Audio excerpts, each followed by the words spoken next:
Hi everyone. Let's take a look at simplifying rational expressions. So this particular one, we're going to be simplifying 18ab to the negative 6th over 3a to the negative 3rd b to the 6th. Now before we do that, we need to go over some rules here. First of all, we have the product rule for exponents, where if you have like bases getting multiplied, you add the exponents. As an example, x to the third times x squared is going to be the same thing as x to the 3 plus 2, or x to the 5th. You also have the quotient rule for exponents, where if you have like bases getting divided, you subtract the exponents. As an example, x to the 7th over x squared is the same thing as x to the 7 minus 2, or x to the 5th. And then we have the power rule for exponents. And on that one, what we're saying is, if you have a base raised to a power and then you raise all that to another power, then you're multiplying your powers. As an example, we have 3x to the 4th quantity raised to the squared power. You can kind of distribute that 2 through, so you have 3 squared times x to the 4 times 2. See how the powers get multiplied? However, the 3 to the square is not. Alright, 3 squared is still going to be 9. But then the exponent, 4 times 2, is going to be 8. This is one that really messes people up. So if you have the base raised to a power, that's kind of like what you would think a power would do. Alright, 3 squared is 9, not 3 times 2 to get 6. Also, a power raised to a power, that's not going to be adding 4 plus 2 to get 6. It's going to be 4 times 2 to get 8. So keep that in mind. Now, with these three rules, A, M, and N all have to be, okay, this is kind of fancy talk, but they're elements of real numbers, okay? They belong to the real numbers.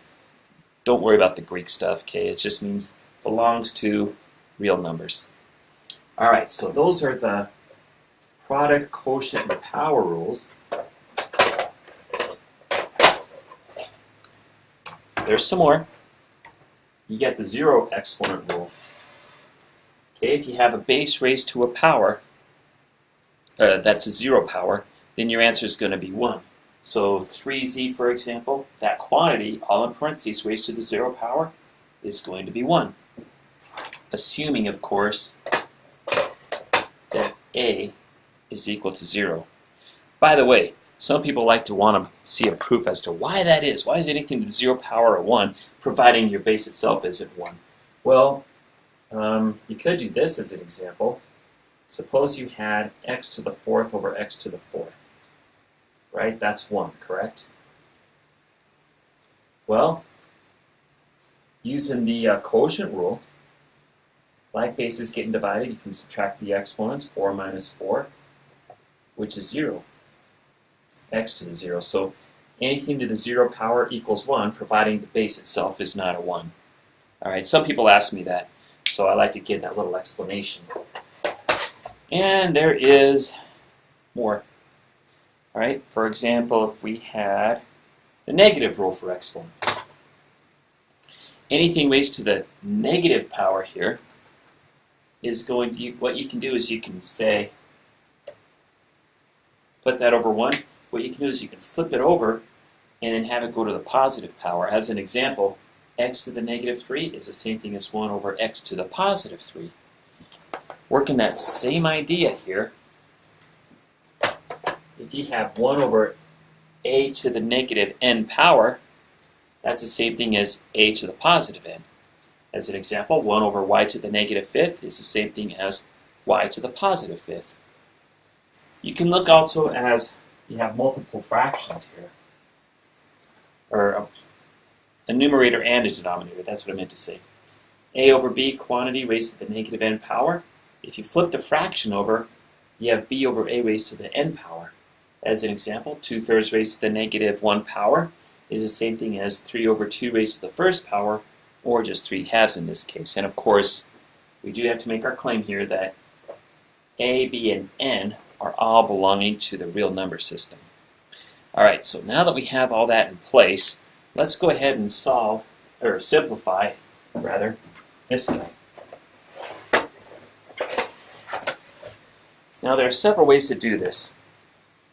I think one way to do this would be we could probably reduce the 18 to the 3 right away and get 6. Now this is an 8 to the first power here, right? One thing people like to do is, so we got 6 in the numerator here, is they like to rearrange things so that you have positive exponents. What I mean by that is you have a to the first power. We could take this a to the negative third and bring it up to the numerator so that it's a to the positive third. I'm going to rewrite this b to the sixth here. And I'll take this b to the negative 6 and move it down into the denominator, like this. So people like to do this so that way they only work with positive exponents. So now you can use the product rule and come up with this. 6a to the 1 plus 3, which is 4, over b to the 6 plus 6, which is 12. And that guy is now simplified. I used mainly the quotient rule and the product rule on that problem. I probably have a few more for you here in a minute.